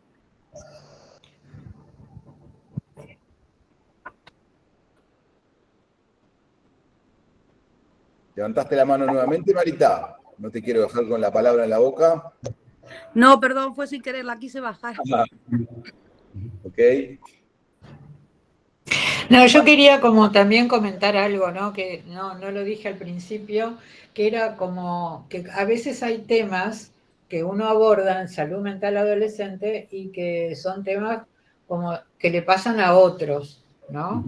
Pero acá el tema, yo creo que el entusiasmo también que teníamos con Ignacio en preparar y bueno, y compartir con todos ustedes, es porque es un tema por el cual pasamos todos, ¿no? Porque, digo, yo en muchas clases que me toca como compartir y pasar, hago que cerremos un minuto los ojos y pensemos cómo nos vemos nosotros en ese tema, ¿no? Y acá seguramente hemos tenido vínculos muy, muy fuertes, ¿no? Todos nosotros, en la niñez, en la adolescencia temprana, algunas veces también algunos vínculos se han roto y como la charla de hoy abarca lo que pudimos compartir, que yo creo que Ignacio hizo una investigación preciosa de temas que no son muy comunes, así que yo aprendí un montón con Ignacio. Y digo, como que no quisimos hablar como de las partes más tristes, que pueden ser, bueno, profundizar en lo que son las rupturas, pero como muchas veces en la psicopatología y en la adolescencia hablamos a través de lo que anda mal para entender cómo es el proceso normal o sano, acá yo diría, bueno, pensemos cuando se rompe una amistad o un adolescente siente que es traicionada o traicionado o decepcionado, produce una angustia muy intensa que los adultos en general decimos, ya se te va a pasar, bueno, si no es esta amiga hay otra, ¿no? Pero en realidad las rupturas, que muchas veces por suerte sobrepasan, se sobreponen y continúan. Y eso fortalece la amistad, sin duda, porque bueno, haber pasado una crisis y superarla es fantástico, ¿no? Pero no siempre sucede eso, ¿no? Y queda una huella, queda una cicatriz de esa pérdida. No, quería como aclarar eso también, que todos nosotros, yo creo que es un tema que lo mismo que ver al papá o a la mamá con los bebés, yo no sé porque no los podía ver, pero muchas veces cuando vemos estos videos está todo el mundo sonriente, porque produce una sonrisa interior y una satisfacción, un placer, ver cuando una mamá o un papá se entienden con el bebé, ¿no? Mientras que cuando no se entienden nos produce algo raro adentro, ¿no? Algo nos transmite, capaz que es como lo que llamamos la transferencia, ¿no? Pero, o contratransferencia, nos transmite algo que no está bien, ¿no? Que no se están entendiendo y que precisan nuestra ayuda. Bueno, no sé, quería comentar eso, pero ya estamos casi en la hora. Nacho, ¿algún comentario final? Y de mi parte agradecer a Susana todo este tiempo de trabajo de pensar este espacio y que sí, que tiene que ver con la adolescencia, lo hablamos esto, ¿no? O sea, es bidireccional, es hacia la adolescencia actual y también hay un inevitable trabajo de retorno a la adolescencia de cada quien, ¿no? Y a ver qué vínculos fueron significativos ahí, qué dolores se transitaron, ¿no? Hay algo de ese trabajo de ida y vuelta que hay un trabajo de Carmen Rodríguez que se llama En primera persona, sobre adolescencia, que publicado por UNICEF, que ella dice que uno de los problemas que tenemos los adultos es olvidarnos que también fuimos adolescentes, ¿no? O sea, que parte de los desórdenes de la adolescencia también los transitamos. Y también pasamos por alguno de esos líos, ¿no? Y que hay algo de esa memoria vigente que es muy necesaria, ¿no? Para no caer en ese lugar, en ese abordaje moral de la adolescencia, sino entenderla como en donde unos malestares son esperables, ¿no? Y poder saber acompañarlos. Pero agradecer un montón a Susana, a Nicolás, a Centro 1 por la posibilidad, y a todas las personas que se inscribieron y estuvieron por acá. Fue un gran placer. Gracias, Nacho. Gracias, Susana. Donna Orange nos preguntan. Esto de Donna Orange, si lo buscan por hospitalidad, aparece, y además hay un libro más grande de ella que trabaja el tema que se llama El desconocido que sufre. Vamos a, como siempre, la charla de hoy va a quedar disponible de manera gratuita en el área de recursos abiertos de la página del centro, centro1.edu.uy. Ahí, además de la transcripción, van a estar algunas referencias puestas por los autores de la charla de hoy. Les agradezco enormemente. Les recuerdo que esta es una actividad de extensión universitaria y que está ligada al proyecto Uno para Todos, que nos ha permitido empezar a asistir a adolescentes, muchos y jóvenes, sin posibilidad de pagar psicoterapias. Gracias a todos, muy orgullosos del equipo que tenemos. Nos vemos en la próxima. Salud. Salud para todos y buen fin de semana. Gracias por estar. Un placer. Gracias, Nicolás, por invitar. Gracias. Chao. Gracias. Chao.